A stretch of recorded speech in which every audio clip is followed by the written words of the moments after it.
You can also pose the horse's front legs so it looks like, oops.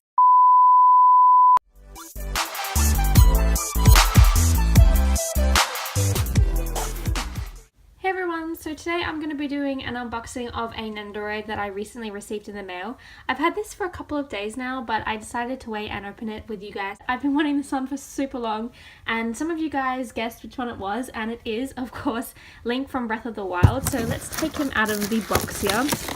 I already opened the box just because it would be easier to get into.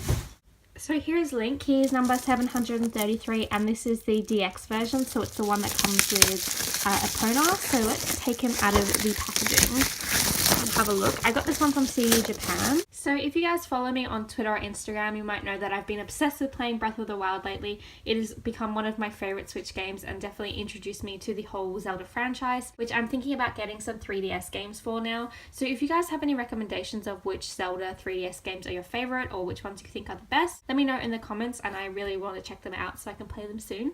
But I did get Link today, and here he is, and he also comes with a horse, which I'm not sure if it's meant to be Epona, but I'm just going to call it Epona anyway. So it comes with a couple of more weapons than the original version. It also comes with like a Sheikah slate. There's some other parts in here as well, which I will get to showing you guys. But here is the bottom of the box. Here is the side of the box. It's really nice how they use like the patterns from the Sheikah slate. And also here is the other side of the box. So let's look at the back. So this just shows you some of the more components it comes with. So you have like an axe, a sword, the horse is also posable. So let's open this up and have a look inside.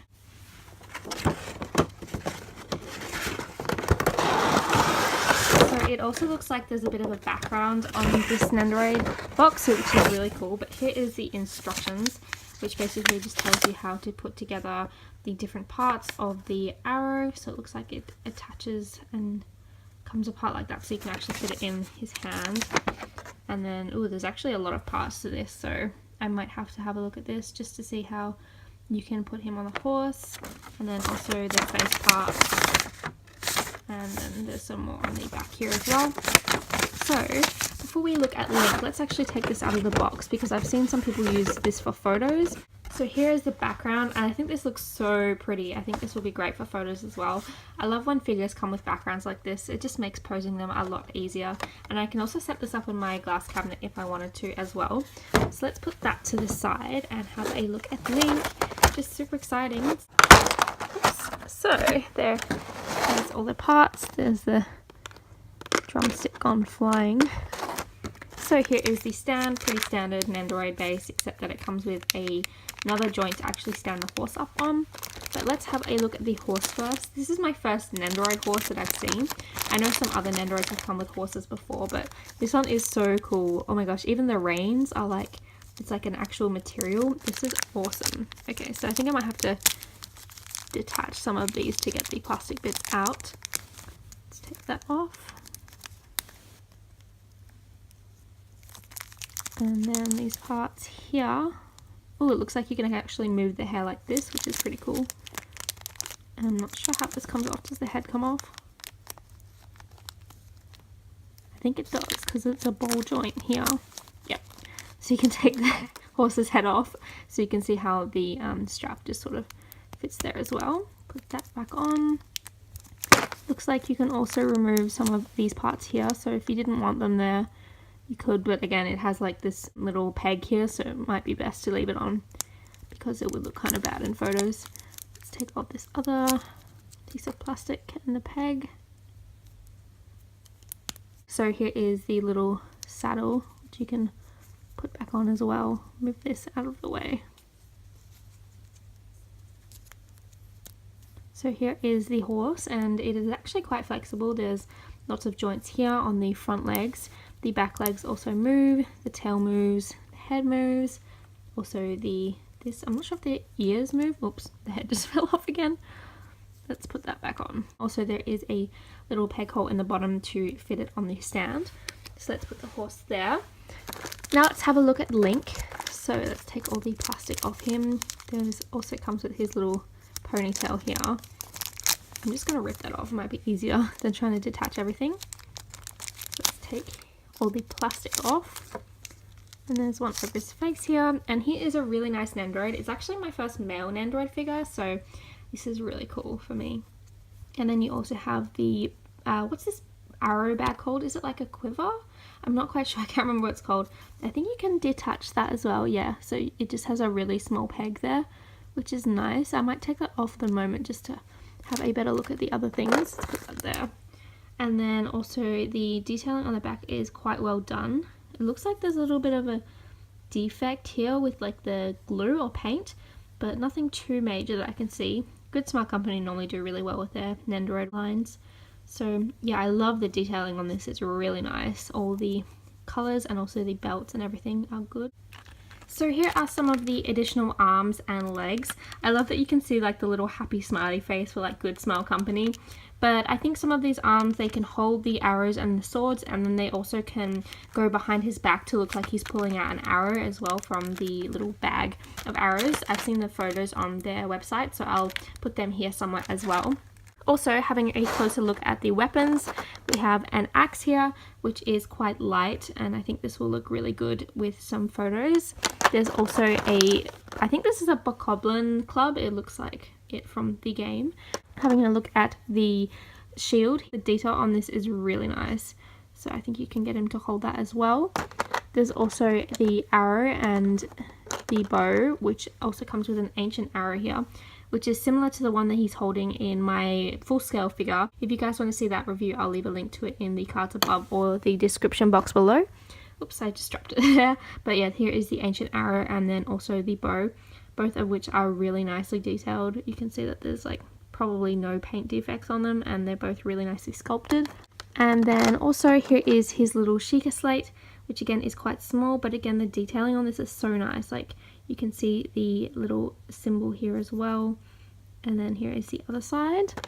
And then let's have a look at the other faceplate and hood.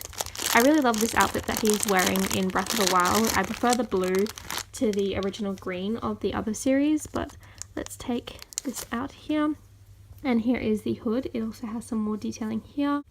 Okay, so I was able to open it by pulling it apart at the bottom here. But here is the back of the head here. And then I'm pretty sure you can just take the faceplate out, which is this one. And then you can also swap the faceplate around.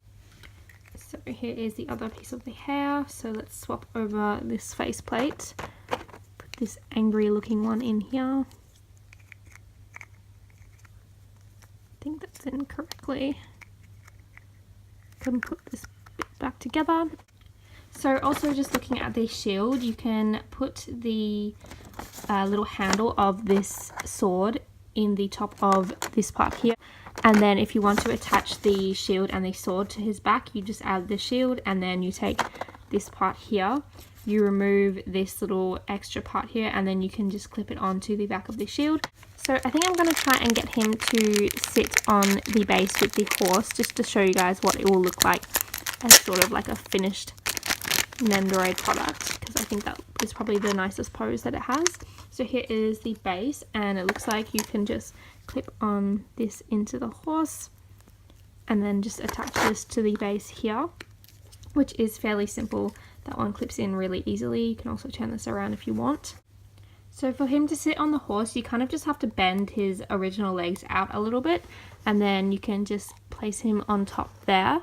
It is kind of hard to balance him sometimes, so you just got to sort of like try and get his weight to distribute evenly, and then hopefully he'll just sort of sit up like that. So to make him hold something, you can grab this hand here that has a little holding position, and then also with the sword, it comes apart in 3 parts, so you can just take the top of it off here and then place that here, and then also place the sword here, so it looks like he can hold it like this, and then you can just remove one of his hands. So let's try removing this one here. Just take his hand portion out of that and reattach it to this one. And then you can attach this back to his shoulder, and it looks like he's holding the sword, which is actually really cool. So if we move this out of the way and then place him on the horse, it looks like he's kind of riding into battle with his sort of angry faceplate as well. So here is a closer look at Link. So I'm just put the reins around his hand so it looks like he's holding it, and then the background looks really nice with this as well. So just, it's a matter of getting the balance right on the horse. So here is Link attached to the stand. This stand is actually pretty good. Sometimes with Nendoroids they can be a little bit difficult to place in, but this one went in quite easily for me. And then also the horse can stand by itself quite easily, so you can just put him to the side. So I just realized that for the whole video I had the sword in the wrong hand for Link. It was upside down, so this is how it's meant to look. So sorry about that, but that is how it's meant to look in his hand, not on the other hand, because the thumb and the index finger were on upside down. So here is Link with his bow and ancient arrow. I really like this pose because it matches the scale figure version I have of him as well. The arrow doesn't quite fit in his hand properly where the little joint is, because I tried to fit it in and it looked like the arrow was actually going to break, so I might leave it out of that. It looks fine in photos without it, but here is the other slot where it places in. So again, it's not that stable, so you just have to be quite careful when fitting these parts together so that they don't break, because they are quite small. But I really love this figure. I think he is a great addition to my collection, and I look forward to posting lots of photos with him as well. So that is everything that comes with Link's Nendoroid. Let me know in the comments if you have this figure as well and what your favourite pose is to put him in. I'll definitely be posting some more photos on my Instagram and Twitter of him in his different poses and also with the different weapons. I hope you guys enjoyed watching, and I'll see you guys next time. Bye!